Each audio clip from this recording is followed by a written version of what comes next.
Кыргызстандын Түштүк Кореядагы элчиси Кылычбек Султандын Тышкы иштер министрлигине мыйзамга туура келбеген тапшырмалар берилет деген билдирүүсү ар кандай талкууланууда. Айрым дипломаттар элчи кызматтык этиканы бузду деп сындаса, башкалар Кылычбек Султан Тышкы иштер министрлигинде калыптанып калган көйгөйдү көтөрүп чыкканын колдошууда. Мурдагы Тышкы иштер министри Аликбек Жекшенкулов министрлик менен элчиликтин ортосундагы талашты атайын комиссия же парламент териштириши керек деген ойдо. Башкы прокуратура коррупцияга каршы күрөштө улуттук координатор болуп саналат. Бирок азыркы учурда бул милдетин натыйжалуу аткара албай жатат деп билдирди мамлекет башчы Сооронбай Жээнбеков Коопсуздук кеңешинин жыйынында. Коррупцияны алдын алуу маселесинде дали болсо бирдиктүү аракет болбой. Ички карама-каршылыктар, мамлекеттик эмес ведомстволук гана кызыкчылыктар корголууда. Мыйзамсыз жана негизсиз текшерүүлөр көп деди президент. Мамлекет башчы ошондой эле 2016-жылы прокуратура 8877 текшерүү жүргүзүп, анын 8% боюнча гана кылмыш иши козголгон. Козголгон иштердин 50% гана сотко өткөн. Жүргүзүлгөн текшерүүлөрдүн болгону 1,6% боюнча гана сот тарабынан айыптоо өкүмү чыккан. Анын ичинен 8 эле иш боюнча айыпталуучу эркинен ажыратылган деген статистиканы келтирди. Коопсуздук кеңешинин жыйынында сот, прокуратура, күч жана коопсуздук органдарынын иши каралган. Президенттин бул билдирүүсүнөн кийин Индира Жолдубаеванын мындан аркы кадамдары кандай болору белгисиз. Балким өз арызы менен кетиши да мүмкүн. Президенттин мындай курч билдирүүсүнөн кийин укук коргоо органдарында, анын ичинде башкы прокуратурада реформа жүрүп, кадр саясаты жүрөрүн серепчилер болжошууда. Саясатчы Улукбек Кочкоровдун айтымында, азыркы учурда прокуратуранын кызматкерлери өз кызматын пайда табуу максатында колдонууда. Ошол үчүн реформа ишин коррупцияга малынган кызматкерлерден арылуу менен баштоону сунуштайт. Ал үчүн атайын иликтөө жүргүзүү шарт эмес экенин, эл арасында ачык эле айтылып жүрөрүн белгиледи. Аларды толугу менен кызматтан прокуратура кызматкерлеринин мыкты шарт түзүү менен жоопкерчилигин күчтөндүргөндө натыйжа болот дейт. Айлык маянаны көтөргөн менен коррупцияга аралашкан кызматкерлер пайда бербейт. Үйрөнгөн адатын уланта берет. Ошон үчүн аларды кызматтан алуу керек. Андан соң жакшы шарт түзүп, айлык майыналар жогорулашы керек. Алар кылмышкерлердин колун карап кала турган абалда болбосу шарт. Кызматкер жакшы акы алып, үй бүлөсүн толук камсыздай алса, ошондо берилүү менен кызмат кылат. Жогоруда айтылгандарды ишке ашыруу үчүн жетекчилерде саясий эрк болуусу маанилүү экенин кошумчалады. Теледен жогорку кеңештин жыйынын көрүп отурсаң, бала бакча бул жакта калат.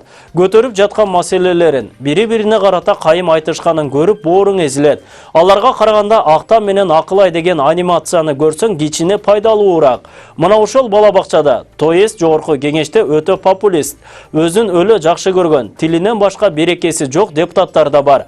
Мисалы, жогорку кеңештин депутаты Каныбек Иманалиев популисттик кадамдарды укмуш чеберчилик менен жасайт. Алсак өткөн жумада болгон жыйында төрага Дастан Жумабековго кайрылып, "Дастан Артисбекович, сиз мыйзамды бузуп жатасыз" деди. Өз кезегинде төрага дагы Каныбек мырзага катыра жооп берди. Бирок Иманалиевдин жөн гана публика менен ойноп жатканын көрүп олтургандар аңдабай түшүндү. Аныгында Иманалиев деген депутат Майрам Акаеванын атасын баатыр кылып жазып, китеп чыгаргандан башка өлкөгө эмне кылды эле? Кайсы артыкчылыгы үчүн башкаларга сын тагат? Же Иманалиев жогорку кеңеш дегенде жөн эле сүйлөй бере турган жер деп түшүнөбү? Кыргызстанда 2012 жылы казинолорго тыюу салынган. Бирок айрым кумарканалар дагы деле ишин улантып жатканын 8 февралда Коопсуздук кеңешинин жыйынында президент Сооронбай Жээнбеков айтып, тиешелүү органдардын аракетин катуу сындаган эле. Казинолордун иштөөсүнө өлкөдө тыюу салынганына карабай, алар Бишкек жана Ош шаарларында дагы деле иштеп жатканын билебиз. Булар менен экономикалык кылмыштуулукка каршы кызматы иштеш керек эле деген мамлекет башчысы. Президенттин мындай билдирүүсүнөн кийин экономикалык кылмыштарга каршы күрөшүү кызматы 8 февралда кечке жуук Бишкекте мыйзамсыз иштеген казино табылганын билдирди. Экономикалык кылмыштарга каршы күрөшүү кызматы тарабынан жүргүзүлгөн текшерүүнүн натыйжасында Бишкектеги Медеров көчөсүнүн 46 дарегине мыйзамсыз иштеп жаткан казино табылды деп айтылат. Аталган мекеме тараткан билдирүүдө. Негизи Бишкек менен Ош сыяктуу ири шаарларда мыйзамсыз иштеп жаткан казинолорду тиешелүү мамлекеттик органдардын кызматкерлери калкалап келгени жашыруунда эле эмес. эмес.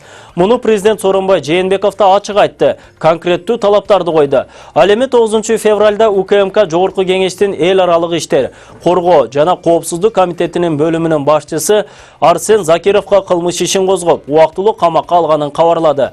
Бул иш боюнча мамлекеттин казынасына 2 миллион сомдон ашуун зыян келген. Күч кызматкерлерине сотторго президент айткандай эле коомчулуктун ишеними кеткен. Президенттин сынынан кийин айрымдары кыймылдай баштады. Эгер өз милдеттерин так аткара албаса, катуу чаралар көрүлөрү да айтылды. Эми тиешелүү органдар жыйынтык чыгарып, өз милдеттерин так аткарышы керек. Жогорку Кеңештин бюджет жана финансы боюнча комитетинде республикалык бюджеттин 2017 жылы аткарылышынын алдын ала жыйынтыктары жөнүндө маалымат уктурулду. Анын жүрүшүндө 2016 жылдын январ айында Ош бажысынан 168,5 миллион сом өлчөмүндө бажы алымы чогултулса, 2018 жылдын январ айында 591 миллион сом топтолгону белгилүү болду. Жалпак тил менен айтканда бажы төгүмү 5 эсеге өскөн. Бажы кызматынын башчысынын орун басары Замирбек Ниязалиев бажы тармагындагы бажы алымдары жаатында кескин өсүштөр болууда, дагы резервтер бар экенине толук ишеним бар деген оюн айтты. Бул көрсөткүчтөргө таң калган депутат Сайдулла Нышанов буга чейин түшпөй келген каражаттар үчүн тиешелүү адамдар жооп бериши керек экендигин баса белгиледи. Айырма өтө чоң болуп жатат. Элдин акчасы желип келгенде, айрым адамдар $1000 үчүн 10 жыл түрмөгө кесилүүдө. Ошондуктан алардын жоопкерчилиги каралууга тийиш. Ал эми азыркы жетекчилердин аракетин баалашыбыз керек деди. Жогоруда айтылган сандарды эске ала турган болсок, буга чейин өлкө казынасына түшпөй жүргөн акчалар кимдин кекиртегине кирип жаткан деген суроо туулбай койбойт. Коомчулукта да, Жогорку Кеңеште да тиешелүү адамдар жоопкерчиликке тартылыш керектигин айткан эле киши. Себеби бажыдан түшкөн алымдын жыйынтыгын уккан адамдар дагы деле эсине келе албай таң берип жүрүшөт. Ушундай коррупциялык схемалар бир гана бажы кызматында гана эмес, башка тармактарда да көмүскөдө калып, ачыкка чыкпай жүргөн кыңыр иштер көп экени талашсыз. Андыктан өлкө башчы Сооронбай Жээнбеков өгүнү өзү убадалагандай коррупциянын тамырын кыркууга 6 жылын арнайт деген ишеним чоң. Парламенттеги социалдык маселелер боюнча комитет КСДПнын депутаты Дастан Бекешев демилгелеген жарандык кодекске өзгөртүүлөрдү кийирүү боюнча мыйзам долбоорун жактырды. Бул долбоордун мааниси социалдык түйүндөрдөгү жарандардын пикирине чек коюу болчу. Ал эми демилгечи болсо мыйзамын ММКлардагы жана социалдык түйүндөрдөгү адамдардын кадыры баркына, беделине шек келтирген маалыматтарды алдын алуу жана аны төгүндөөнү эрежелештирүү деп түшүндүрөт. Долбоор талкууланып жатканда депутат Аида Касмалиева компенсациянын 20 000 сомдо өлчөнүшү кайдан алынганына кызыкты. Компенсациянын көлөмүн 20 000 сом деп кантип өлчөдүңөр? Ал эми өлкөдөгү эң аз жашоо тиричилик талабын эске алдыңарбы? Бизде көпчүлүк жарандар үчүн 20 000 сом деген өтө чоң сумма. Жарандар буга жетпей жүрүшөт. Ал эми миллиондогон долларчу деди эл өкүлү. Ага болсо Дастан Бекешев бул боюнча Алмаз Атамбаевга кайрылгыла. Ошол туура болот. Ал турсун жогорку сот кээде рамкадан чыгып кетип жаткан учурлар бар деп жооп узатты. Акыры аталган мыйзам долбоору комитеттин колдоосун тап, Жогорку Кеңештин жыйынына алып чыгыла турган болду. Ошто энеси кепкир менен сабаган наристенин сөөгүн апасынын жакындары алып кетүүдөн баш тартты.